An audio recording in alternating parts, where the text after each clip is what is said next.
ऐसा जाहिर है आज डीजी एसपीआर ने प्रेस कॉन्फ्रेंस की, पहली दफ़ा पब्लिकली इस हवाले से बात की, तफसीलात भी कुछ बताई, कुछ के बारे में कहा कि जो ये इस वक्त मामला जो हैं वो तफसील नहीं बता रहे। वो क्या तफसीलात हैं, कौन ऑफिसर्स हैं, क्या हो रहा है?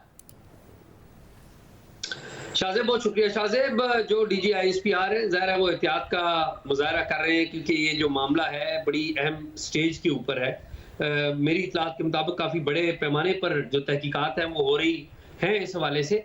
मुख्तलिफ लोग जो हैं वो रूपोश भी हैं। आज से कमोबेश 2-3 रोज़ पहले चकवाल में जो फैज़ हमीद साहब हैं उनके घर के ऊपर एक छापा मारा गया था। बेसिक मकसद उसका क्या था कि इनके भाई सरदार नजफ हमीद जो रिपोर्टेडली रूपोश हैं उनको पकड़ना था। ज़ाहिर है वो गिरफ्तारी नहीं हो सकी। कुछ और लोग भी हैं जो रूपोश हैं, जो कि फैज़ हमीद साहब से बड़े करीबी राब्तों में रहे थे। लेकिन एक अहम साहब हैं, वो मेजर थे और वो किसी ज़माने में जनरल फैज़ हमीद के स्टाफ अफसर थे। साल 2018-19 की बात है कि उनके स्टाफ अफसर थे।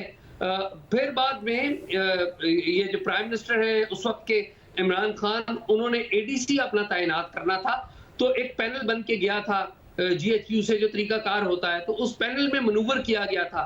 उन साहब का मेजर साहब का नाम डाला गया था उस पैनल में और इमरान खान के एडीसी के तौर पे वो मेजर साहब जो है वो काम करने लग पड़े, जो कि फैज़ हमीद साहब के स्टाफ अफसर थे। इमरान खान को जब वोट ऑफ नो कॉन्फिडेंस के जरिए या जिस तरीके से भी उनको इक़्तिदार से हटाया गया, तो वो प्राइम मिनिस्टर के साथ बदस्तूर जो एडीसी के तौर पे काम करते रहे। और आपको याद होगा एक स्टोरी मैंने की थी उन दिनों को जब शहबाज शरीफ हुकूमत में आए थे, इमरान खान को हटाकर इत्तेहादी जमातों ने एक हुकूमत बनाई थी। तो आपको याद हो कि एक ऑडियो लीक हुई थी जो कि मरियम नवाज और शहबाज शरीफ साहब की थी, और उन दिनों शहबाज शरीफ जो है वो गए हुए थे बरतानिया में, और उन दिनों नए आर्मी चीफ की तैनाती का मामला भी अपने अरूज के ऊपर था। तो शहबाज शरीफ साहब जो हैं उन्होंने टेलीफोन करके बाकायदा एहतजाज किया कि उनकी ऑडियो कैसे लीक हो गई, और ज़ाहिर है उस वक्त के जो इंस्टीट्यूशंस थे उन्होंने इस बात का नोटिस भी लिया था।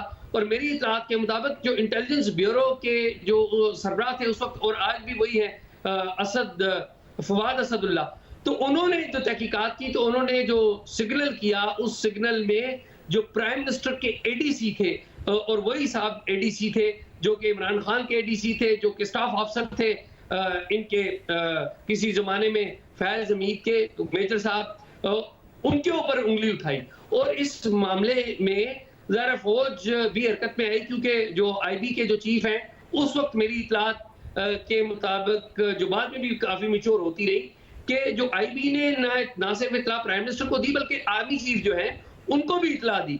और उसके बाद रिपोर्टेडली जो आईएसआई चीफ है नदीम अंजुम, वो आए, बाकायदा अपनी गाड़ी पर आए और प्राइम मिनिस्टर के ऑफिस से, प्राइम मिनिस्टर हाउस से उन मेजर साहब को लिया और वो लेके चले गए। बाद में उनके खिलाफ कार्रवाई की गई, उन्हें भावलपुर भी ट्रांसफर कर दिया गया। लेकिन अहम बात ये थी कि उनके पास से एक मोबाइल फोन मिला था जो कि स्पेसिफिक एक ही काम के लिए इस्तेमाल होता था, और वो था रिकॉर्डिंग्स। और रिकॉर्डिंग किसकी? प्राइम मिनिस्टर की, यानी कि प्राइम मिनिस्टर का अपना एडीसी उनकी रिकॉर्डिंग कर रहा था, और वो रिकॉर्डिंग जहां किसके पास रही थी, वो रिकॉर्डिंग फैज साहब के पास जा रही थी। अब मुझे ये बातें कहना पड़ रही हैं आल्दो के फैज साहब इस वक्त गिरफ्तार है, लेकिन बिटर रियलिटीज हैं।